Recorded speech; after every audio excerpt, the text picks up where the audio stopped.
The stars, read aloud Lois Lowry, chapter 14, On a Dark Path. Only now, entering the woods on the footpath, did Anne-Marie realize how cold the dawn was.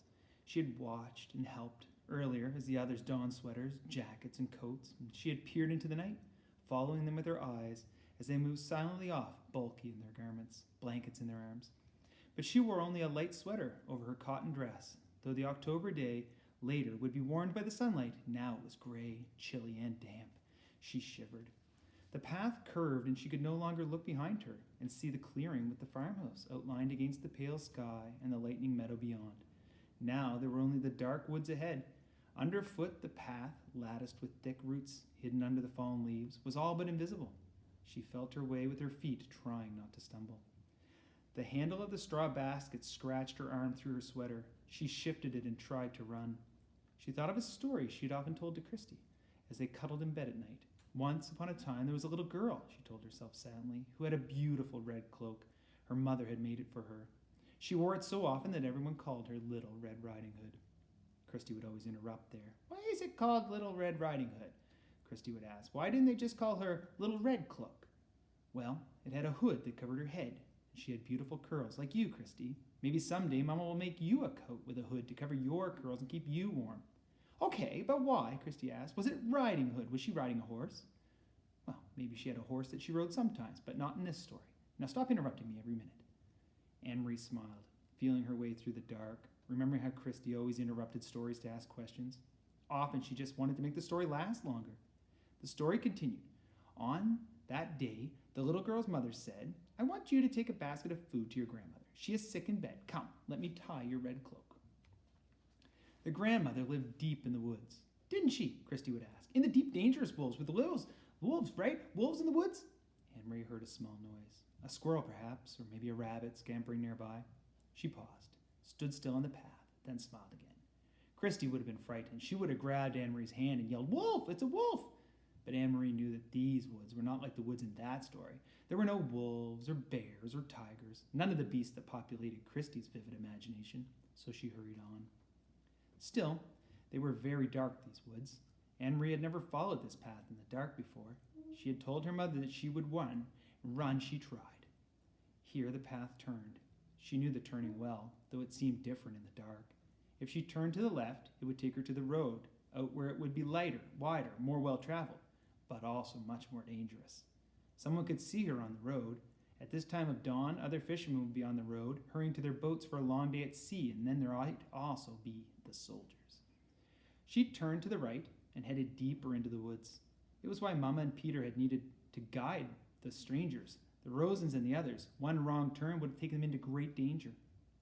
So Little Red Riding Hood carried the basket of food and hurried along through the woods. It was a lovely morning and the birds were singing.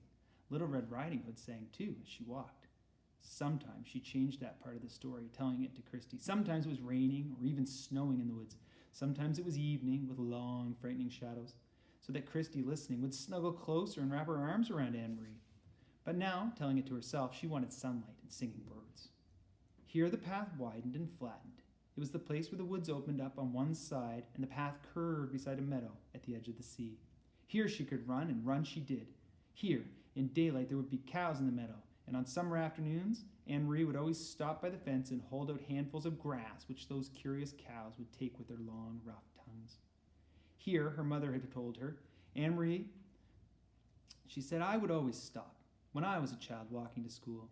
And her dog, Trofast, would wriggle under the fence and run about in the meadow, barking excitedly and trying to chase the cows, who would always ignore him. But now the meadow was empty and colorless in the half-light. She could hear the churning sea beyond and see the wash of daylight to the east. Over there was Sweden. She ran as fast as she could, searching with her eyes for the place ahead where the path would re-enter the woods in its final segment, which led to town. Here, the bushes were overgrown, and it was difficult to see the path.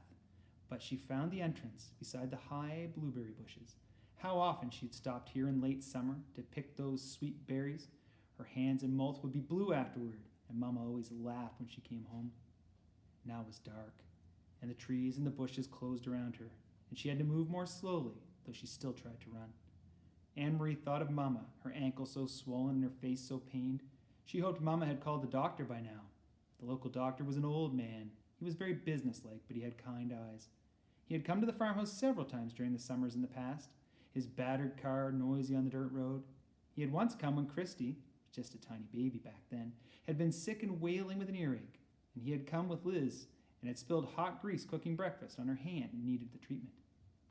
Anne-Marie turned again as the path divided once more. The left fork would take her directly to the village. It was the way they had come when the train had stopped, the way that Mama had often walked to school as a girl. But Anne-Marie turned to the right, heading now toward the harbor side where the fishing boats lay at anchor. She had often come this way before, sometimes at the end of the afternoon, to pick out the Ingborg, Uncle Henrik's boat, from the many returning boats and watch him and his helpers unload the day's catch of slippery, shimmering herring still flopping around in their containers. Even now, with the boats in the harbor ahead, empty of fish, preparing to leave for the day's fishing, she could smell the oily, salty scent of herring, which always remained in the air here. It wasn't far now, and was getting lighter.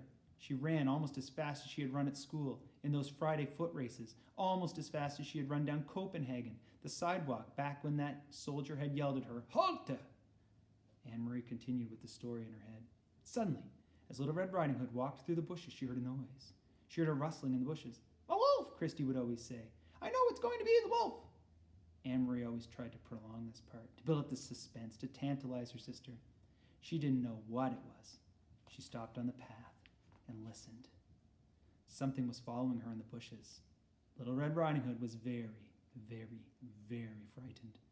She would stop, would stay silent for a moment, and beside her in the bed she could feel Christy holding her breath. Then Anne-Marie would go on and let out a dreadful growl.